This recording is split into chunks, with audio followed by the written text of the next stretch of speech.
এ বৃষ্টিটা কি থামবে না? গত 3 দিন ধরে একটানাই চলছে।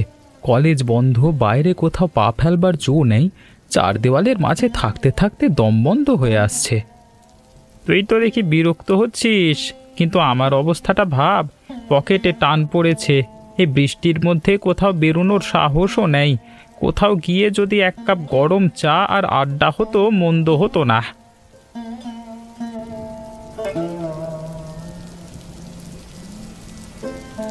শহরে তো চারপাশে শুধু কংক্রিট, একটু সবুজের ছোঁয়া নেই। বৃষ্টির দিনে এই শহরটা যেন আরো বেশি একঘেয়ে লাগে। তোরা কি জানিস, আমার খুব শখ একদিন বৃষ্টির দিনে গ্রামের কোনো বাড়িতে সময় কাটানোর। গ্রামে? আমার ঠাকুমার বাড়ি তো গ্রামে। তুই যদি চাস আমরা সবাই মিলে ওখানে যেতে পারি। ঠাকুমার হাতের রান্না, গ্রামের শান্ত পরিবেশ আর এই বৃষ্টির দিনে পুকুর ঘাটে বসে আড্ডা দেওয়ার মজাই আলাদা। দারুণ পরিকল্পনা। আমাদের বাড়িতে গিয়ে কয়েকদিন কাটিয়ে আসা যায় গ্রামের বাড়িতে। টাকাও কম খরচ হবে আর আমরা নিজেদের মতো সময়ও পাবো। কিন্তু আকাশ, ও তো শহরের ছেলে, এই শহরের যান্ত্রিক জীবনে অভ্যস্ত। গ্রামের পরিবেশে মানিয়ে নিতে পারবে তো? গ্রাম? আমি তো কোনোদিন গ্রাম দেখিনি, থাকতে পারবো তো? ওখানে তো সবুজের চেয়ে কাদা আর বৃষ্টির দুর্ভোগ বেশি থাকে, তাই না? আরে সেটা তো দেখলেই বুঝবি। গ্রামের সেই মেঠো পথ, মাটির গন্ধ আর বৃষ্টির শব্দ, এই অভিজ্ঞতা তো শহরে কোনো দিন পাবি না। একটু কষ্ট হবে ঠিকই, কিন্তু বিশ্বাস কর, ওখান থেকে আসবার পর মনে হবে তুই নতুন জীবন এক পেয়েছিস। ঠিকই তো আকাশ, একবার গিয়েই দেখ না। যদি ভালো না লাগে আমরা আবার শহরে ফিরে আসব। কিন্তু তুই যদি আমাদের সাথে থাকিস, আমাদের আড্ডাটা আরও জমবে, বুঝলি? তোরা যখন বলছিস তাহলে যাওয়াই যাক। আমার মনে হয় জীবনে নতুন কোনো অ্যাডভেঞ্চার খোঁজা দরকার। গ্রামের রূপটা নিজের চোখে না দেখলে কি আর বোঝা যাবে? তাহলে ঠিক রইল, আগামীকাল ভোরেই আমরা রওনা দেব। ঠাকুমাকে ফোন করে জানিয়ে দিই, উনি আমাদের পেয়ে যে কতটা খুশি হবেন সেটা ভাবতেই পারছি না।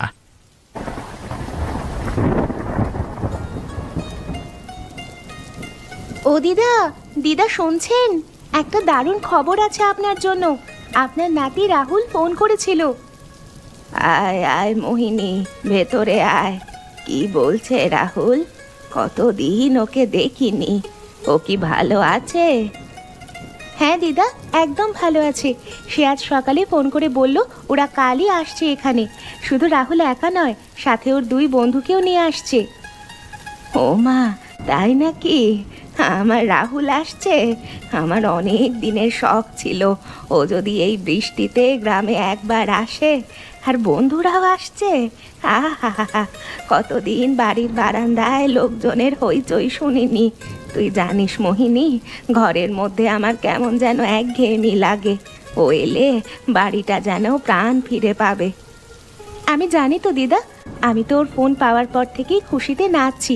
দেখুন, গ্রামের এই ভিজে মাটির গন্ধে ওদের মন ভরে যাবে। কিন্তু ওদের আসার আগে কিছু প্রস্তুতি তো নিতে হবে। ওদের তো প্রিয় খাবারগুলো বানাতে হবে। একদম ঠিক বলেছিস। কাল সকালে বাজার থেকে তাজা শাকসবজি আর মাছ আনতে হবে। আর তুই তো জানিস রাহুল ছোটবেলায় আমার হাতের মোচার ঘন্ট আর সজনে ডাঁটার ঝোল খুব পছন্দ করত। হ্যাঁ দিদা, সেসব তো থাকবেই। আমি ভাবছি বাগান থেকে টাটকা সবজি তুলে আনবো, আর আপনার ওই মশলাপাতি সব আমিই পিষে দেব।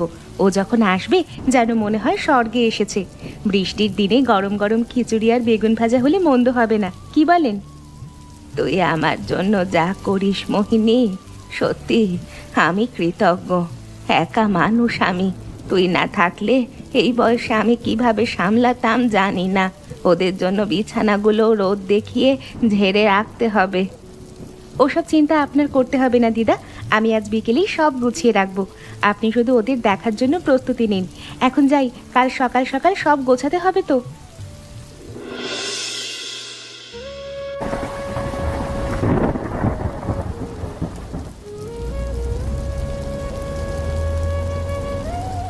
আহা, এই তো গ্রাম। শহরের দম বন্ধ করা পরিবেশ থেকে মুক্তি। দেখ আকাশ, মাটির এই সোঁদা গন্ধটা কি শহরে পাওয়া যায়? গন্ধটা ভালোই, কিন্তু এই কাদা, আমার দামি জুতোটা তো পুরো শেষ হয়ে যাবে। এখানে কি একটু পাকা রাস্তা নেই? আরে বোকা, গ্রামে এসে কি জুতো চকচকে রাখবার আশা করিস? এখানে তো এটাই আসল মজা। জুতো হাতে তুলে নে, খালি পায়ে হাঁটা শুরু কর, দেখবি কত আরাম। আরে আকাশ, দাঁড়িয়ে আছিস কেন? আয় আয়, এই যে দেখ, এখানকার ঘাসগুলো বৃষ্টির জলে ধুয়ে কি সবুজ লাগছে। শহরের পিচ ঢালা রাস্তার চেয়ে এই নরম মাটির উপর দিয়ে হাঁটা অনেক বেশি শান্তির। তোরা যেভাবে কাদা মাখছিস তাতে তো মনে হচ্ছে তোরা কাদার সাথে কুস্তি করছিস। আরে আমার তো ভয় হচ্ছে পিছলে না পড়ে যাই বাবা। আরে বাবা, পড়ে গেলে কি হবে? প্রকৃতির কোলেই তো আছিস, একটু কাদায় মাখামাখি হলে কিচ্ছু হয় না। দেখ, আমি কিন্তু ইতিমধ্যে প্রকৃতির সঙ্গে মিশে গেছি।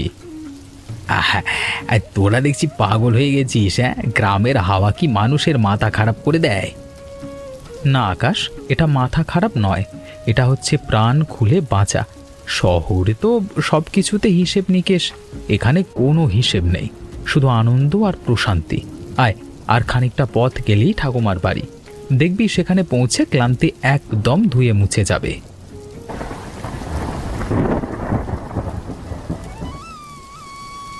ঠাকুমা, ঠাকুমা দেখো কে এসেছে, বাড়ির দরজা খোলো। ওরে আমার নাতি রাহুল, আয় আয় বাবা আয়। কতদিন পর তোকে দেখছি, আমি তো ভাবতেই পারিনি এই দুর্যোগের দিনে তোরা সত্যি চলে আসবি। তোমায় খুব মিস করছিলাম ঠাকুমা, হোস্টেলের খাবার খেতে খেতে ক্লান্ত হয়ে গেছি। ভাবলাম একটু তোমার হাতের রান্না আর শাসনই এখন দরকার। তুই তো সেই ছোটবেলার মতোই আছিস। এই ভিজে শরীরে এসেছিস কেন? হ্যাঁ, অসুখ হবে তো। আর এরা কারা, তোর বন্ধুরা নাকি? হ্যাঁ, এরা আমার বন্ধু, বাবাই আর আকাশ। আকাশ প্রথমবার আমাদের গ্রামে এসেছে, একটু লজ্জা পাচ্ছে আর কি। লজ্জা পাওয়ার কি আছে বাবা? আমার বাড়ি, এ তো তোদেরই বাড়ি। আয় ভেতরে আয়। মোহিনী, জল খাবার আর চাটা নিয়ে আয় তো, ছেলেরা অনেক দূর থেকে এসেছে। ঠাকুমা, আপনার গ্রামটা সত্যি খুব সুন্দর। ও সব পরে হবে, আগে ঘরে গিয়ে গাটা মোছ। বৃষ্টির জল গায়ে লাগলে এখন আর তোরা পারবি না। দিদা, আমি ওদের জন্য সব ব্যবস্থা করছি, রান্না বান্না তো হয়েই আছে, আপনি শুধু ওদের নিয়ে আসুন।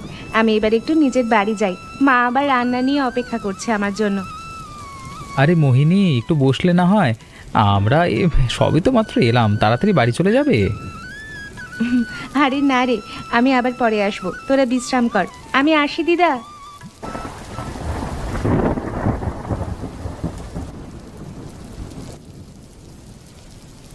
এই নে বাবা, গরম ভাত আর বাড়ি সজনে ডাঁটার ঝোল।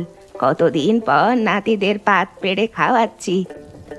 কি যে গন্ধ বেরোচ্ছে ঠাকুমা, হোস্টেলের ভাত ডাল খেয়ে স্বাদ চলে গেছিল, আজকে যেন অমৃত খাচ্ছি। ঠিক বলেছিস বাবাই, এই গন্ধটা যেন ছোটবেলার দিনগুলোতে ফিরিয়ে নিয়ে গেল। আকাশ, তুই কেন খাচ্ছিস না? দেখুন ঠাকুমা, আপনি কিছু মনে করবেন না, আমি ছোটবেলা থেকেই এই শহরে বড় হয়েছি, তো এই খাবারগুলিও বেশ। গ্রামের মশলা বা তেল আমার পেটে সহ্য হয় না, আমি আমার খাবারগুলি খেয়ে নেব। আরে না রে বাবা, তাতে সংকোচ করছিস কেন? তোর যা ভালো লাগে তুই তাই খা, আমার কোনো আপত্তি নেই। তুই থাম তো আকাশ, ঠাকুমা ওর কথা একদম ধরবে না। ও শহরের বিলাসিতার মানুষ, গ্রামের খাঁটি ঘি আর টাটকা সবজি ডালের যে স্বাদ, তা ওর ওই পিৎজাতে কোনোদিন জুটবে না। আমি তো সেটা বলছি না রাহুল, আরে শুধু ভয় হচ্ছে যদি শরীরটা খারাপ করে। এত কষ্ট করে এলাম, শরীর খারাপ হলে তো সব মাটি হয়ে যাবে। আরে দুশ্চিন্তা করিস না তো, আমি তো কতবার খেয়েছি, কিচ্ছু হয় না, বরঞ্চ শরীরটা চাঙ্গা হয়। ঠাকুমা দাও তো, আর একটু দাও ভাত, তরকারিটা যা রেঁধেছো না, জাস্ট জমে ক্ষীর। হ্যাঁ ঠাকুমা, তুমি ওদিকে তাকিও না তো, আমাদের খেতে দাও। তোমার হাতে রান্নার জন্য সারা বছর অপেক্ষা করে থাকি গো। ওই বিদেশি খাবার তো হোস্টেলে রোজই খাই, আজকে একটু অন্য স্বাদ নিতে দাও। তোরা খা বাবা, তোদের এই তৃপ্তি দেখে আমার যে কত ভালো লাগছে তা ভাষায় বোঝাতে পারবো না। আকাশ বাবা, তুই চাইলে কিন্তু পরে কোনো দিন একটু টেস্ট করে দেখতে পারিস, আমার রান্নায় খুব বেশি মশলা দিইনি। আপনি যখন বলছেন একটু খেয়ে দেখবো। দেখবি দেখবি, একবার খেলে তুই আর ওই প্যাকেট খুলবি না। দেখলি তো আকাশ, শহরে কি এমন সবুজ দৃশ্য পাবি? এ আকাশ, এই মাঠ আর এই শান্ত পরিবেশ। সত্যি রাহুল, অস্বীকার করবার উপায় নেই ভাই। ছবিগুলো এত প্রাণবন্ত হয়ে আসছে যে কি বলবো, শহরের যান্ত্রিক জীবনের বাইরে যে এত রং লুকিয়ে আছে তা জানতাম না। এই তো শুরু। দুপুরে তো বলছিলিস পিৎজা ছাড়া কিচ্ছু খাবি না, আর এখন গ্রাম দেখলি পাগল। আরে গ্রামের সৌন্দর্য আর খাওয়ার ব্যাপার কি এক হলো? ছবি তোলবার জন্য এমন পরিবেশ সচরাচর পাওয়া যায় না। দেখ ওই পুকুর পাড়ের দৃশ্যটা কি চমৎকার, দেখ। আকাশ, ওদিকটা যাস না, ওটা বেশ পিচ্ছিল জায়গা। আরে দূর, আমি সাবধানে আছি। এই অ্যাঙ্গেলটা থেকে উফ বাবা, আরে বাবারে। আরে আকাশ, তুই তো একেবারে কাদামাটির পুতুল হয়ে গেলি রে। ছবি তুলতে গিয়ে নিজেই ছবি হয়ে গেলি তো। হে আকাশ, তোকে তো দেখবার মতো হয়েছে এখন। আগে তো কাদার ভয় ছিল, এখন কাদার ভেতরই শুয়ে আছিস। আসছিস কেন তোরা? এই কাদাটা যে এত পিচ্ছিল তা তো প্রথমে জানতাম না আমি। আমার জামাটা পুরো গেল। জামা তো ধোয়া যাবে, কিন্তু তোর এই রূপের ছবিটা না তুললে অন্যায় হবে।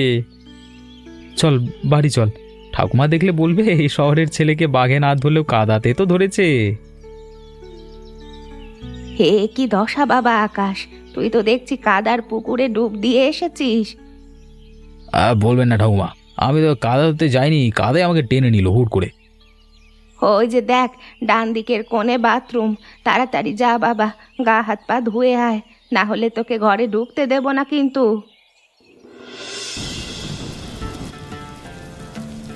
অনেকক্ষণ ধরে আড্ডা মারছেন, পকোড়াগুলো গরম থাকতেই খেয়ে নিন। বৃষ্টির সন্ধ্যায় একটু আলাদা তৃপ্তি দেবে। উফ মোহিনী, হাতের সেই পকোড়া মানেই সেরা। হোস্টেলে এসব তো স্বপ্ন। সত্যি। আর এই পাঁপড় ভাজাটা, তুই তো দেখছি আমাদের পেট ভরিয়ে ফেলবার ব্যবস্থা করেছিস। হ্যাঁ, দারুণ, সত্যি অসাধারণ। গ্রামের মানুষগুলো কেন যে এত মায়াবী, আর তাদের রান্নায় যে কেন এত স্বাদ থাকে আজকে বুঝলাম। শুধু রান্নায় স্বাদ থাকে না রে আকাশ, গ্রামের বাতাসেও প্রেম মিশে থাকে। কিরে মোহিনী, গ্রামে তো এখন অনেক প্রেমের গল্প শোনা যায়, তোদের কোনো খবর আছে নাকি? ধুর, তুমিও যেমন। আমরা তো সাধারণ গ্রামের মেয়ে, আমাদের আবার প্রেম কি? তোমরা বরং তোমাদের শহরের গল্প বলো, সেখানে তো অনেক আধুনিক ব্যাপার স্যাপার শুনি। আধুনিক আর কি, ওই তো পড়াশোনার হোস্টেলের জীবন। তবে হ্যাঁ, কাউকে বিয়ে করবার কথা ভাবলে তো আগেই একটা চাকরি জোগাড় করতে হবে। তোর কি খবর রে আকাশ, তুই কবে বিয়ে করছিস? আমার তো এখনো কোনো ঠিক নেই। আগে নিজের পায়ে দাঁড়াই, তারপর দেখা যাবে। তবে আজকের এই আড্ডাটা আমার সারা জীবন মনে থাকবে। হ্যাঁ, এটাই আসল বন্ধু আর খোলামেলা আড্ডা, এর চেয়ে আর বেশি আর কি লাগে। এই যে তোমরা তিন বন্ধু একসঙ্গে এসেছো, এতেই দিদা খুব খুশি। আজকে রাতটা খুব ভালো কাটবে মনে হচ্ছে। বৃষ্টির দিনে এমন আড্ডা তো রোজ হয় না। এবার বাড়ি না গেলে মা বকবে। তোরা মজা কর। এটা কি ধরনের বৃষ্টি? মনে হচ্ছে যেন সমুদ্রের জল সব একেবারে নামছে। আমাদের তো আজকে বেরোনোর কথা ছিল। হ্যাঁ, এখন কিভাবে বাস স্ট্যান্ডে পৌঁছাবো সেটাই তো ভাবছি। গ্রামের রাস্তা তো এখন নদী হয়ে গেছে। আমাদের তো আজকে ফিরতেই হতো, হোস্টেলের কিছু জরুরি কাজ আছে, কিন্তু এই অবস্থায় কি বেরোনো সম্ভব? কিন্তু ঠাকুমা, আমাদের হোস্টেলে ফিরতেই হবে। ছুটি শেষ হয়ে আসছে, এখানে আর আটকে থাকা সম্ভব না। আটকে থাকার কি আছে? খাবার দাবারের তো অভাব নেই। এই বৃষ্টির মধ্যে যাওয়া মানেই নিজের পায়ে নিজে কুড়োল মারা। আমার বাড়িতে যখন এসেছিস, আজ আর যাচ্ছিস না। কাল সকাল অবধি অন্তত অপেক্ষা কর। ঠাকুমা বলছে যখন থাকাই ভালো। তুই কি বলছিস বাবাই? আমার তো কোনো সমস্যাই নেই, এখানে খাচ্ছি দাচ্ছি, কোনো চিন্তা নেই, বরং থাকলেই মজা। তোরা তো কোনো কিছুতেই চিন্তা করিস না। আমার ব্যাগের খাবার শেষ হয়ে গেছে, আর কতদিন এখানে থাকবো? গ্রামে তো আর সব কিছু পাওয়া যায় না। তোরা পরিস্থিতিটা বুঝতেই চাইছিস না। আরে আকাশ, একদিনই কি সব ফুরিয়ে যাবে? ঠাকুমা ঠিকই বলছে, এত জেদ করিস না। এই বৃষ্টির দিনে ঘরে বসে থাকবার একটা আলাদাই আনন্দ আছে। আনন্দ? এই আটকে থাকা কি তুই আনন্দ বলছিস? আমার তো মনে হয় এটা শাস্তি। শাস্তি কিসের বাবা? এই বৃষ্টির দিনে ঘরে বসে গল্প করার আনন্দই তো আলাদা। আজ না হয় একটু বেশি সময় কাটালি আমার সাথে। যাক, অন্তত আজকের দিনটা আমরা এখানেই থাকছি। ঠাকুমা, আজকে কি দুপুরে বিশেষ কিছু রান্না হবে? তোরা যা বলবি তাই হবে। তোরা নিজেদের মধ্যে ঠিক কর কি করবি। অবাক কাণ্ড! এই বৃষ্টির মধ্যেই কি কেউ এভাবে ভেজে? পাগল নাকি মেয়েটা? এই যে শহরের বাবু, কি দেখছেন বলুন তো? আসুন না, একটু ভিজে দেখুন। এই বৃষ্টির জল শরীরে লাগলে সব ক্লান্তি ধুয়ে মুছে যাবে। না না, পাগল নাকি? ঠান্ডা লেগে যাবে তো। শহরের মানুষ আমরা, এত বৃষ্টিতে ভিজলে জ্বর বেঁধে যাবে। কিচ্ছু হবে না, একবার তো ভিজে দেখুন। দেখুন তো, এই মাটির গন্ধটা পাচ্ছেন? এই আনন্দ কোনো এসির ঘরে বসে পাবেন না। উফ, কি অদ্ভুত অনুভূতি! সত্যি আমি কোনো দিন এমন করে বৃষ্টিতে ভিজিনি। মনে হচ্ছে আমি যেন মুক্ত হয়ে গেছি। দেখলেন তো, গ্রামটা খারাপ নয়। এখানে তো আপনার ওই পিৎজা বার্গার দরকার হয় না। বৃষ্টির জলই শরীরের সব ক্ষুধা মিটিয়ে দেয়। জানিস মোহিনী, কেন জানি না, হ্যাঁ, গ্রামটা আমার আস্তে আস্তে ভাল লাগতে শুরু করেছে। আগে মনে হতো এগুলো খুব সাধারণ, কিন্তু এখন মনে হচ্ছে এর চেয়ে অসাধারণ আর কিচ্ছু নেই। কিরে, আজকে একটা পিকনিক করলে কেমন হয়? মানে বাড়িতেই, কিন্তু একদম পিকনিক স্টাইলে। এই বৃষ্টির দুপুরে গরম খিচুড়ি আর বেগুন ভাজা হলে কিন্তু ব্যাপারটা জমে যাবে। হ্যাঁ, দারুণ মানে পরিকল্পনা করেছিস তো বাবাই। খিচুড়ি, বৃষ্টির দিনে গরম খিচুড়ি আর বেগুন ভাজা, এর চেয়ে ভালো আর কি হতে পারে? ঠাকুমা কি রাজি হবে? খিচুড়ি? তোরা পাগল হয়ে গেছিস? আমি এসব একদম খাই না। তোরা কর, তোরা আমাকে এর মধ্যে টানবি না। আমি আমার ব্যাগের খাবারই খাবো। আরে দূর, সারা বছর তো শহরের খাবারই খাস। কয়েকটা দিনের জন্য গ্রামে এসেছিস, একটু অন্যরকম কিছু ট্রাই করলে কি হয়?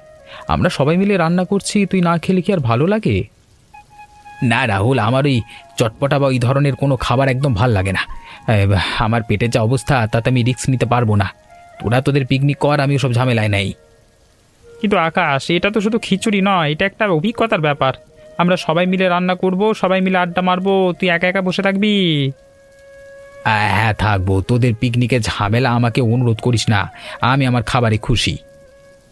এই আকাশে, তুই ভুলে গেছিস নাকি রে? তোর ব্যাগের খাবার তো শেষ। এই নিজেই তো সকালে বললি, এখন তো তোকে এটাই খেতে হবে। আরে হ্যাঁ, তাও তো, আমার তো একদম মাথায় নেই। তোরা যা পারিস কর, আমাকে টানিস না। একদিন না খেয়ে থেকে যাব আমি। তুই ঠাকুমার বাড়িতে এসে না খেয়ে থেকে যাবি? এটা তো ঠিক নয়। আচ্ছা, খাবার সময় দেখা যাবে, ঠিক আছে? ঠাকুমা, তুমি কি রাজি আছো? অবশ্যই বাবা, তোরা তো কয়েকটা দিনের জন্য এসেছিস, একটু আনন্দ কর। আমি সব ব্যবস্থা করে দিচ্ছি। তবে হ্যাঁ, মোহিনীকেও ডেকে নে। ও থাকলে তোদের রান্না বান্না আরো সুবিধা হবে। তুমি একদম ঠিকই বলেছো ঠাকুমা। মোহিনীকে ছাড়া তো পিকনিক জমে না। তাহলে আমরা খিচুড়ির আয়োজন করছি, ওকে ঠিক সময় ডেকে নিচ্ছি। বাবাই, আদা রসুনটা কি বেশি হয়ে গেল রে? গন্ধটা কিন্তু একদম দোকানের মতো বেরোচ্ছে। আরে না না, খিচুড়ির স্বাদ তো মশলাতেই। মোহিনী, জলটা দে তো একটু। আকাশ, তুই কি ধোঁয়ার মশলার গন্ধটা সহ্য করতে পারছিস? তুই তো জানালার কাছে গিয়ে বসতে পারতিস। না না, আমি এখানেই ঠিক আছি। তোরা রান্না কর, আমি বরং দেখি তোদের এই পরীক্ষা নিরীক্ষা শেষ পর্যন্ত কোথায় গিয়ে দাঁড়ায়। আমার কিন্তু খিদে নেই, এটা আগে ভাগেই জানিয়ে দিলাম। আকাশবাবু, খিদে না থাকলেও গন্ধ তো নাকে যাবে। আপনি একটু সবজিগুলো ধুয়ে দেবেন, না করলে কিন্তু পটল বেগুনগুলো নষ্ট হয়ে যাবে। আমাকে এসবের মধ্যে জল আসান্ত মইনি। আমি জাস্ট দেখছি তোমরা কি করো, রান্না করার শখ আমার নেই। এ আকাশ, একদম জেদ ধরিস না তো। সবাই তোকে এত করে বলছে, অন্তত এক চামচ মুখি দিয়ে দেখ। শরীর খারাপ হলে আমরা তো আছি রে ভাই। ঠিকই বলেছে রাহুল, সামান্য একটু মুখে দিন।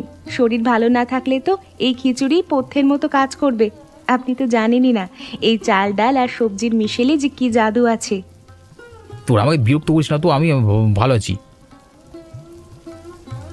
এ কি, এটা তো অন্যরকম স্বাদ। মশলার বাড়াবাড়ি নেই, অথচ কি দারুণ! বললাম না? হ্যাঁ, এবার ওই প্যাকেট খোলবার কথা মনে পড়বে না, ঠিক আছে? খা, তৃপ্তি করে খা, তো শুধু জেদ। এবার তো একটু হাস, এখনো কোনো মুখ গোমরা করে বসে রে। হ্যাঁ, তোরা চুপ করতো, খাবার সময় একদম জ্বালাবি না। ওরে বাবা, যে খেতেই চাইছিল না সে এখন আমাদের বলছে? হ্যাঁ, সত্যি বাবা। ঠাকুমা, আমাদের বেরোতে হবে, ট্রেন মিস হয়ে যাবে। পরের বছর কিন্তু আবার আসবো, একদম দেরি করব না। হায় বাবা, তোরা এলে এই বুড়ি মানুষটার যে কি আনন্দ হয় তা তোরা বুঝবি না। আকাশ, তুই না হয় পরের বার আবারও আসিস। এই ঠাকুমা, আমি তো ভাবতেই পাচ্ছি না আমি বাড়ি ফিরে যাচ্ছি। এই কটা দিন আমার কাছে সারা জীবন সম্পদে থাকবে ঠাকুমা।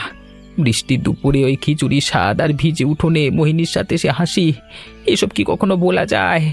আপনি না থাকলে আমি হয়তো এই গ্রামটার আসল সৌন্দর্য কোনো দিনই বুঝতে পারতাম না। ঠিক বলেছিস আকাশ, এই গ্রাম, এই মানুষগুলো সব কিছু যেন আমাদের অনেক আপন। পরের বছর আসবই, তখন আরো বেশি দিন থাকবো। তোদের জন্য দরজা সব সময় খোলা রইল।